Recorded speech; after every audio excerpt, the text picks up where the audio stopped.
Bonjour Renaud Muselier. Bonjour. Merci beaucoup d'avoir accepté notre invitation, président de la région Sud-Provence-Alpes-Côte d'Azur, président délégué de Région de France. On est ensemble pendant 20 minutes pour une interview en partenariat avec la presse régionale, représentée par Fabrice Vesser-Redon. Bonjour Fabrice. Bonjour Oriane, bonjour Renaud Muselier. Bonjour. Fabrice du groupe EBRA, tous les journaux régionaux de l'Est de la France. On va évidemment... Ça nous éloigne un peu de... Oui, enfin pas tant que ça. C'est la France. Oui, il y a une partie de votre région surtout. Et oui, puisque nous allons jusqu'à Avignon. Oui. Voisin. C'est la limite. Voisin. C'est la limite entre le nord et le sud. On va commencer par Emmanuel Macron qui prendra donc la parole ce soir lors d'une grande émission sur TF1. Est-ce qu'annoncer des référendums, ça serait prendre un risque politique selon vous? Moi, je pense que spontanément, moi, je trouve que c'est pas mal le référendum. Voilà. L'histoire des référendums en France, on fait en sorte que finalement, c'est parfois pour ou contre le président, en fait. Et donc, ça devient à ce moment plus compliqué. Mais si on trouve une solution constitutionnelle qui permet d'avoir un référendum avec 3 questions, qui concernent les Français, qui les intéressent, ça permet d'avoir un vrai débat pendant une période de campagne qui fait en sorte que chacun peut s'exprimer. Puis après, les Français peuvent trancher, ce qui est le but. Si après, c'est simplement... une votation pour essayer de discuter, ça a moins d'intérêt. Il y a un risque gadget? C'est un référendum gadget selon vous? On va voir ce qu'il va nous dire, mais moi je pense que si c'est un référendum sur 3 vraies questions qui intéressent la vie des Français et qui entraînent une réponse par rapport à l'impuissance politique ressentie globalement, à ce moment-là c'est très bien. Alors justement, vous l'attendez sur quelle question? Vous l'attendez sur quel référendum? Je vous donne un exemple simple, parce que c'est toujours très compliqué, hein, les référendums, il faut s'appuyer sur un texte de loi, voir comment ça se passe, mais je vous donne un exemple très simple et je trouve que c'est une idée qui pourrait être susceptible d'être intéressante. Mais quand on voit, on organise les Jeux Olympiques d'hiver pour 2030. Et donc on regarde ce qui s'est passé pour Paris 2024. Paris 2024, il y a une loi d'exception qui a fait en sorte qu'on a pu livrer en temps et en heure des trucs fantastiques, en réalité, qui n'auraient jamais pu être livrés s'il n'y avait pas eu la loi d'exception. Parallèlement à ça, je regarde Notre-Dame de Paris.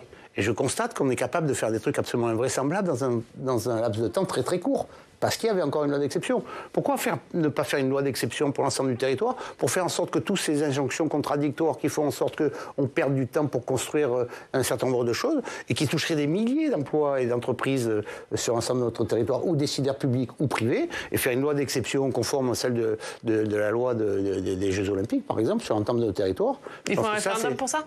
Pardon? Il faut un référendum pour ça? Là, c'est sûr, hein, parce que vous avez une loi spécifique qui existe et qui est susceptible d'être modifiée. Sinon, vous ne pouvez pas voter une loi d'exception définitive pour notre pays. Un exemple concret, par exemple. Hein, Fait concret et très large en même temps. Mais très large parce que ça touche tout le pays, qui est bloqué de toute manière. Quand vous voyez les différents chantiers, pour sortir un chantier, il nous faut 10 ans, pendant que nos amis européens, il leur faut 4 ans, pendant que les Chinois, plutôt, il leur faut 2 ans. Nous, on est quand même contraints. Et on a pu voir qu'on était capable de le faire, comme sans bouleverser le droit social, la législation française, pour des événements extraordinaires, comme les Jeux Olympiques ou Notre-Dame de Paris. Ce qu'on est capable de faire, nous, avec le génie français, le savoir-faire français, pour des manifestations bien spécifiques, on peut le faire pour la totalité du pays. Sur quel autre sujet vous souhaitez un référendum?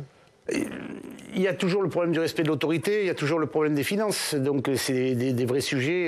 Sur le budget, comme François Bayrou, il faut consulter les Français sur le budget, sur la question des finances publiques? Si c'est pour dire qu'il faut payer moins d'impôts, il faut dire oui, mais après, où et comment, hein. Donc, je veux dire, c'est des questions, ça, c'est un peu court, hein, comme question en réalité. C'est pas un sujet trop complexe pour qu'il soit résumé à un référendum? Il y a beaucoup de questions qui sont trop complexes pour les résumer. C'est pour ça que je vous donnais l'autre exemple qui était très simple, en réalité, qui existe et qui a déjà été fait. On voit très bien que les Français, on paye trop d'impôts, beaucoup trop. On voit bien qu'il y a des dépenses multiples et variées, et on est absolument, globalement, incapable de trancher pour savoir ce qu'il faut enlever. Et aujourd'hui, avec une assemblée telle que nous l'avons aujourd'hui, c'est encore plus complexe. Donc un référendum sur les finances publiques. Est-ce qu'il faut un référendum sur l'immigration? C'est ce que suggère Bruno Retailleau, c'est ce que demande le RN. Oui, mais pour dire quoi? C'est-à-dire que là, est-ce qu'on a vraiment besoin d'un référendum pour renforcer le dispositif qui existe aujourd'hui?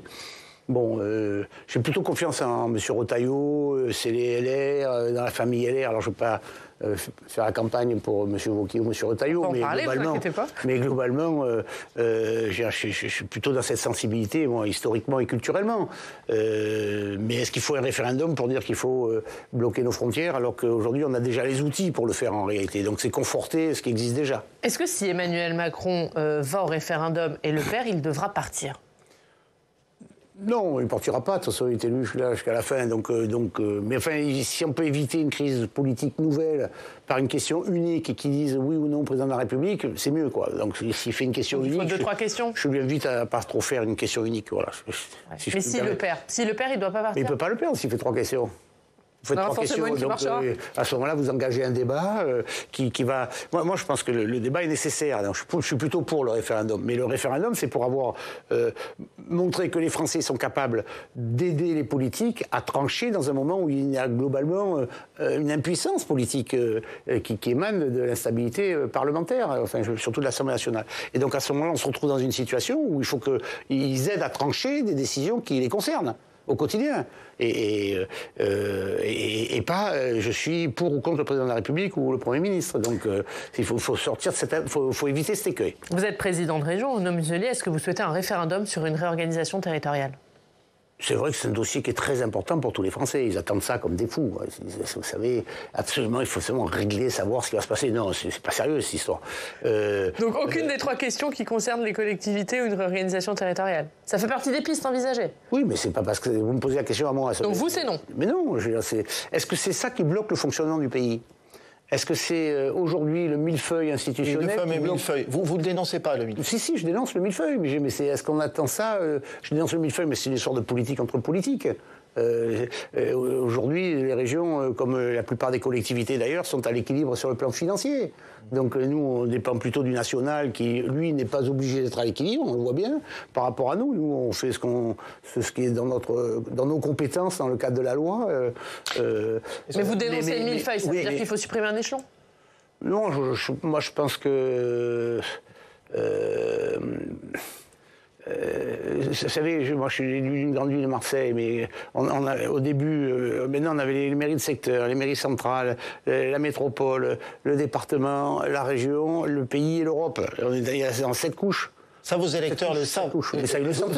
Alors, ça les passionne peut-être pas. Ça donne une impuissance aussi au niveau local. Mais pourquoi ça n'avance pas? Ça fait 20 ans. Pourquoi ça n'avance pas? Mais parce qu'on est dans un pays où moi je suis pour la décentralisation et on n'a fait qu'une parcellisation avec une recentralisation. Bon, comme ça, on divise bien pour bien... et hop, on remet tous les impôts, toutes les réflexions au niveau central, et après, on a aussi des dotations, comme ça, à la béquée, pour dire, voilà, si tu es en train de crever le faim, je te donne 4 sous, et comme ça, c'est le pouvoir central. C'est comme ça que vous voyez l'État vis-à-vis des collectivités qui vous donne la béquée? C'est comme ça que ça se passe. C'est comme ça que ça se passe. Et donc, on n'a pas cette capacité d'action, où on a bien vu que dans la crise du Covid, où justement tout avait été libéré, on avait des capacités d'action, de proximité, qui étaient super utiles à nos concitoyens. Quand l'État est revenu pour recentraliser ce qui n'est pas le régalien, on s'est retrouvé dans la situation dans laquelle on se trouve, c'est-à-dire on est globalement coincé partout à cause du pouvoir central. Et supprimer un échelon, ça simplifierait pas le millefeuille? D'autant que ça coûte cher, ce millefeuille territorial. Oui, mais ça me gêne pas outre mesure. Vous pouvez très bien regrouper les villes et les communautés d'agglo et les départements et les régions, tout bêtement. Mais attention, aujourd'hui, chacun a des spécificités bien différentes. Si vous regroupez la région, moi je défends la région. L'avantage de la région, c'est que c'est vaste et ça permet d'avoir un aménagement du territoire qui correspond aux autres régions d'Europe, en réalité. Alors on n'a pas les moyens comme les Landes, comme en Allemagne par exemple, ou en Espagne. On n'a pas les mêmes moyens, ni les mêmes ressources, ni les mêmes décentralisations. Ok, mais pour autant, on a une vision d'harmonisation de l'ensemble territorial qui fait en sorte que c'est pas la même chose quand on est élu dans un département, dans un canton.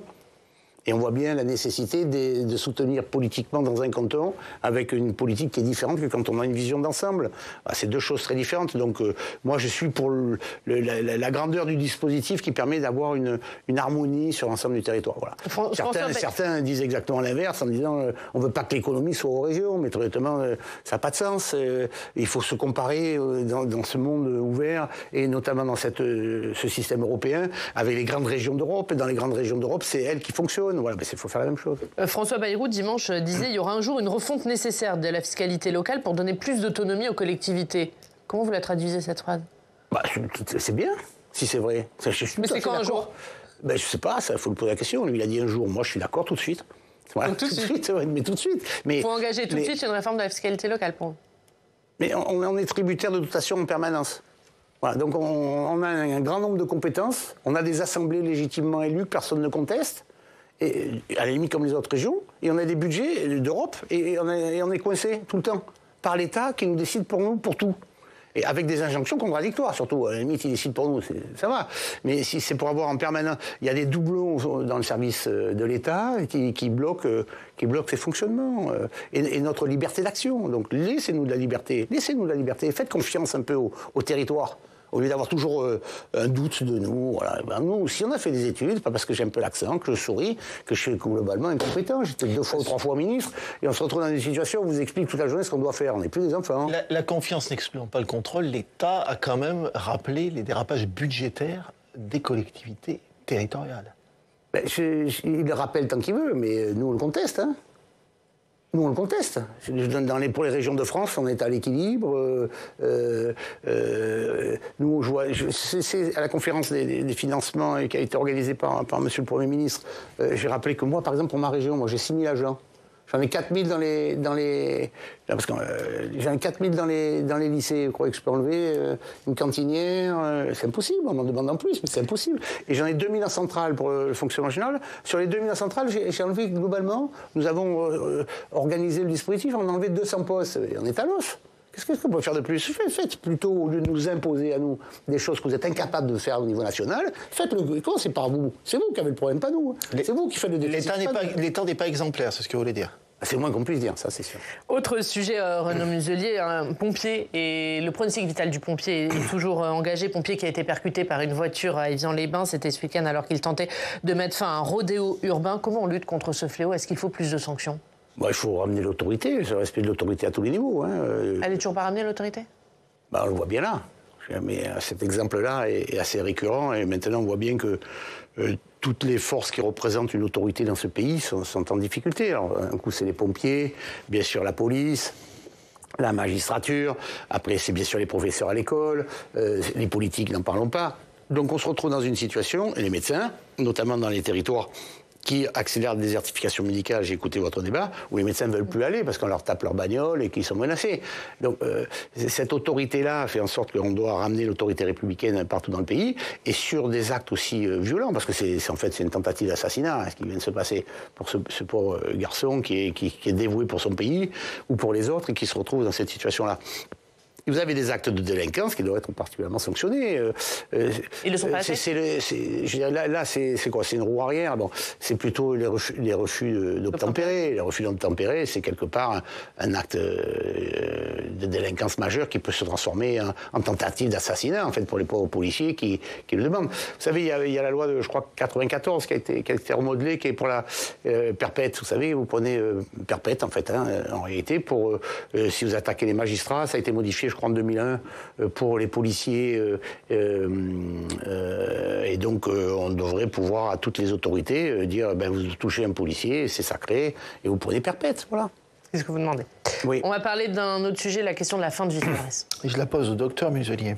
La question, quelle est votre position, vous, justement, sur la fin de vie, qui peut d'ailleurs potentiellement faire l'objet d'un point de référendum? Moi, je suis médecin, c'est mon vrai métier. Je suis catholique. Les médecins, ils sont là quand même pour soigner et faire perdurer la vie dans les meilleures conditions possibles. Catholique, c'est pas pour le suicide quand même. Donc vous êtes contre ce texte? Alors ce côté-là, ça fait en sorte que je suis contre. Mais après, l'être humain que je suis, fait en sorte qu'il est confronté aussi en permanence à des gens qui ont des pathologies très différentes. Si vous avez un cancer en phase terminale avec quelqu'un qui souffre horriblement, il faut quand même lui apporter une solution. Si vous avez quelqu'un qui a une maladie de Charcot, vous savez, qui fait en sorte que vous avez votre tête, mais vous n'avez plus votre corps et que vous souffrez, il faut peut-être lui apporter une solution. Si vous avez un coma à la suite comme ce pauvre pompier, là, mais lui, est-ce qu'on par exemple, lui, le pauvre pompier qui est dans le coma aujourd'hui, là, il faut l'aider, le sortir de là, c'est de la médecine. Mais si vous avez un coma qui perdure depuis un grand nombre d'années, comment on fait pour régler ce problème par rapport à la famille qui est elle-même divisée? Donc vous êtes sur le caractère irréversible, on est d'accord? Oui, il faut être sur le caractère irréversible et insupportable. Voilà. Caractère irréversible, insupportable humainement. Mais est-ce que là, vous auriez voté ce texte à l'Assemblée? Mais je me permets de rappeler, en tout cas, je l'aurais amendé, j'aurais participé au débat. Là, j'y suis pas, donc je vois un peu l'évolution. Mais j'aurais participé avec ces réserves que je mets sur le côté, pas de souffrance, mais on a des soins palliatifs pour ça. Donc on a déjà des réponses. D'autre part, mais c'est pas un texte d'abandon, comme le dit Bruno Retailleau? Bruno Retailleau, il dit que c'est un texte d'abandon. Non, Non, je ne suis pas sûr que ce soit un texte d'abandon. Je pense que c'est un texte qui pose un vrai problème, mais est-ce que la réponse par rapport à ce qui a été amené par la loi Leonetti est-ce que c'est celle-là qu'il aurait plutôt fallu faire évoluer? Moi, je suis pas pour... Vous savez, si la médecine a progressé, si on vit aussi longtemps, c'est qu'on a justement toujours repoussé les barrières de la mort. Voilà, c'est ça l'enjeu. Et je ne souhaite pas qu'on soit dans une société où on gère sa vie comme on peut gérer sa mort. Voilà, on n'est pas dans le zapping, là, hein. Fabrice, on parle des municipales ? Oui, on revient aux collectivités territoriales et puis à la bête politique que vous êtes.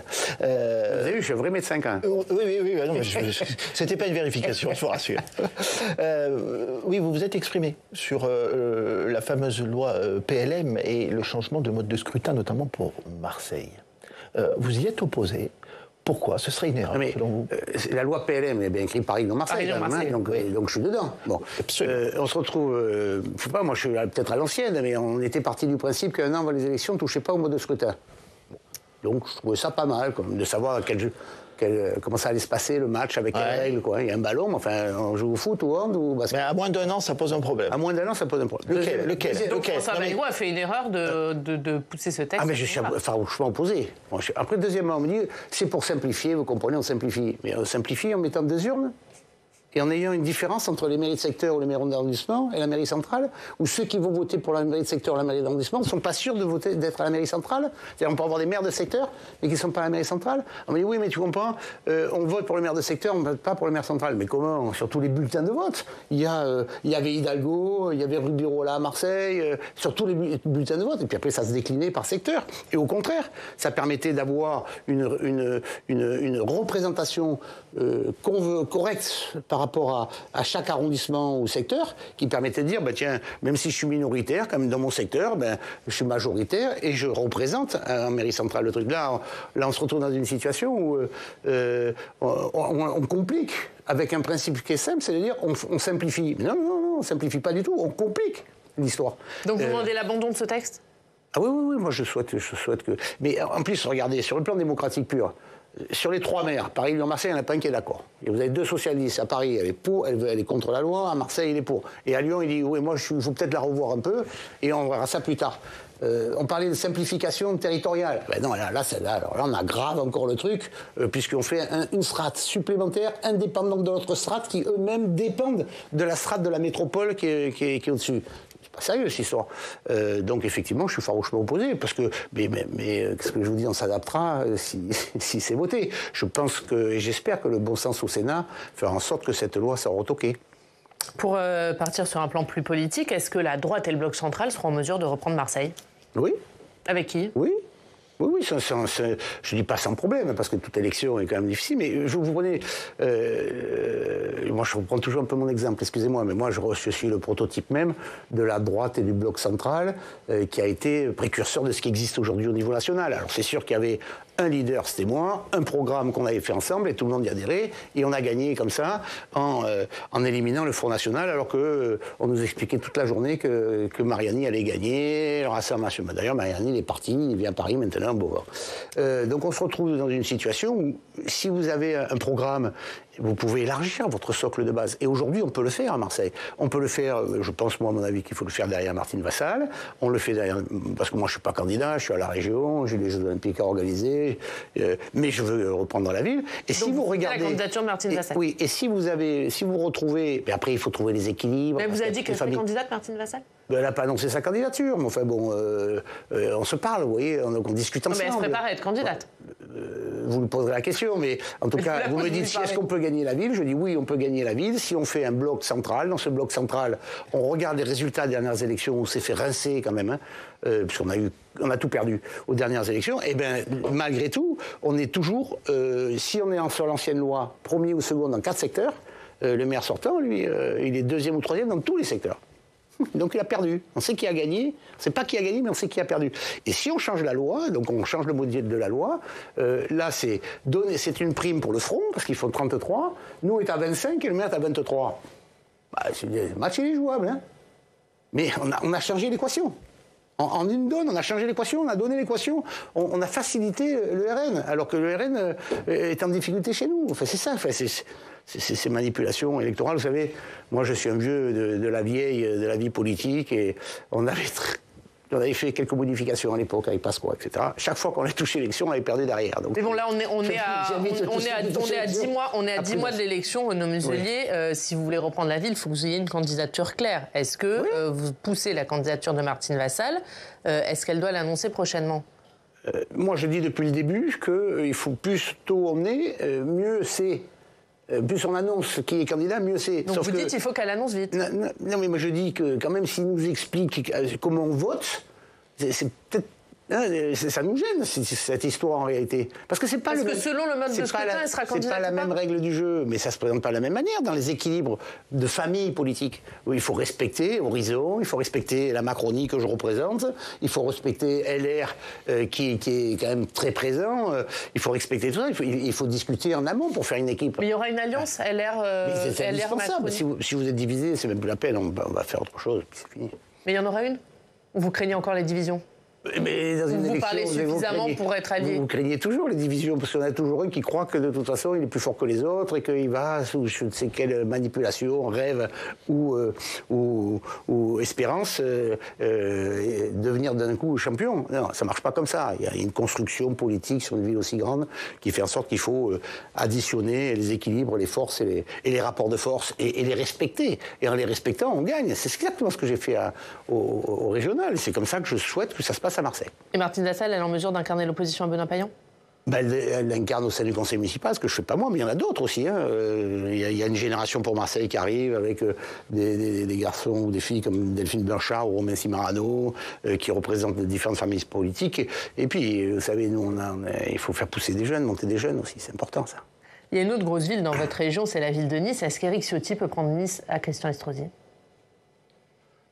Un, je ne le souhaite pas. Deux, Christian Estrosi est mon ami. Et trois, en tant qu'élu, je vois comment est tenue et gérée la ville de Nice. C'est exceptionnel, c'est lui ce qu'il a fait. Christian, ce qu'il a fait, c'est exceptionnel. Vous posez en avion, paf, vous prenez le tram, vous arrivez en centre-ville.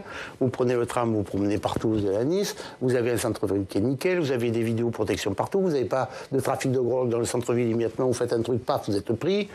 Enfin, la ville, elle est propre, elle est nickel. C'est exceptionnel ce qu'il a fait. Je ne crois pas une seule seconde. Sauf qu'il y a une grosse poussée du Rassemblement national dans votre région, qu'Éric Ciotti est désormais allié au RN. Est-ce que ça peut le faire gagner? Non, mais après, vous avez... non, mais de toute façon... Puis Ciotti, il a trahi quand même. Donc, on ne peut pas changer de casquette sans arrêt. Moi, je ris chaque fois que je le vois parce qu'il me fait presque de la peine, Eric. Il croyait qu'il allait être Premier ministre à la place de Retailleau, ce qu'il voulait être, et pouf, il est dehors à la case départ, il attend comme ça que son heure arrive, et ça n'arrive toujours pas. Il ne peut pas gagner. Ça continuera. Non, je ne crois pas une seule seconde. Je crois que vraiment ce qu'a fait Christian à Nice est tout à fait exceptionnel, que les gens sont conscients, ils sont plutôt heureux d'y habiter, d'y vivre, et donc je pense que ça le met dans une position très favorable. Un dernier mot sur les LR, Fabrice? Ah, sur les LR, j'allais vous parler des Jeux Olympiques. Oui, c'est mieux. Un mot sur les LR. Oui. D'abord, alors les LR, mais vous l'avez un peu évoqué. Vous l'avez un peu évoqué tout à l'heure. Vous l'avez évoqué tout à l'heure. C'est votre ancienne famille politique, hein, les Républicains. Ce sont aussi vos alliés actuellement au gouvernement. Hein. La bataille des alliés dans la région. Et ce sont des alliés dans la région. La bataille fait rage à l'intérieur du parti entre Wauquiez et Retailleau. Vous êtes plutôt Wauquiez ou plutôt Retailleau? Je suis plus LR. Oui, mais quand même. J'ai quitté LR. Pas à nous. Non, mais n'oubliez pas que j'ai quitté LR parce qu'ils m'ont reproché d'avoir gagné contre le RN quand même, et d'être marié avec M. Macron. Hein, je me permets de vous rappeler l'histoire. Et que je ris doucement parce que finalement j'étais quelque part précurseur de ce qui se passe aujourd'hui. Et donc j'ai quitté aussi LR parce que M. Ciotti disait que des méchancetés sur moi. Ben, on voit bien, et quand je disais à M. Retailleau ou à M. Wauquiez, regardez ce garçon et vous allez voir ce qui va vous arriver, il me dit mais non, c'est pas vrai, et tout, etc. Ben voilà, maintenant ils ont bien vu dans quelle situation il les a mis. Très bien. Et donc moi j'ai quitté LR pour être chez Renaissance. Je suis très bien chez Renaissance. Et chez Renaissance, on me respecte et j'ai pas de guerre d'ego. Comme j'ai pu toutes les vivre à l'intérieur de LR, parce que j'ai fait tous les combats politiques dans ma famille. Avec Balladur, avec Chirac, j'ai tout fait.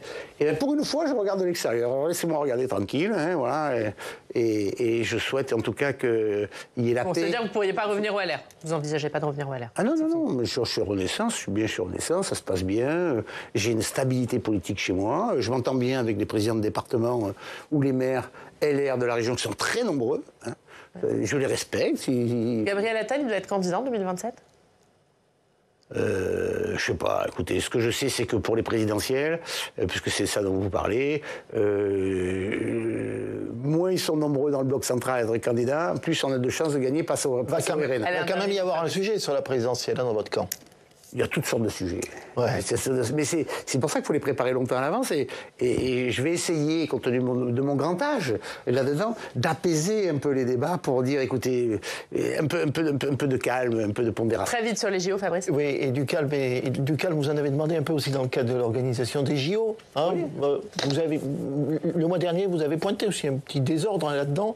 Aujourd'hui, les choses sont en ordre. Oui. Dans le comité d'organisation. Oui. Et ma question, c'est, vous l'évoquiez tout à l'heure, est-ce qu'il faut, comme en 2024, une loi d'exception pour les Jeux Olympiques ? Oui, il faut une loi d'exception pour les Jeux Olympiques. Voilà, c'est une réponse très rapide. Et on revient sur le... oui, il faut une loi d'exception pour les Jeux Olympiques parce que il y a des choses à livrer que la législation française aujourd'hui nous empêche de livrer. D'où mon idée pour le référendum. Mais pourquoi c'est faisable pour les Jeux Olympiques dans un territoire aussi grand que le mien et celui de Laurent, enfin, ou de M. Pankouk dans Auvergne-Rhône-Alpes, et pourquoi ça a été possible à Paris et pourquoi c'est pas possible pour le pays. Donc oui, il faut une loi olympique et nous, on est en droit de marche et on sera prêt en temps et en heure. Merci vous avez aimé Paris 2024, vous allez adorer les Alpes françaises. On sera là. Merci beaucoup, Bruno Muselier. Merci d'avoir été avec nous. Merci Fabrice, face au Club des Territoires. Merci à vous.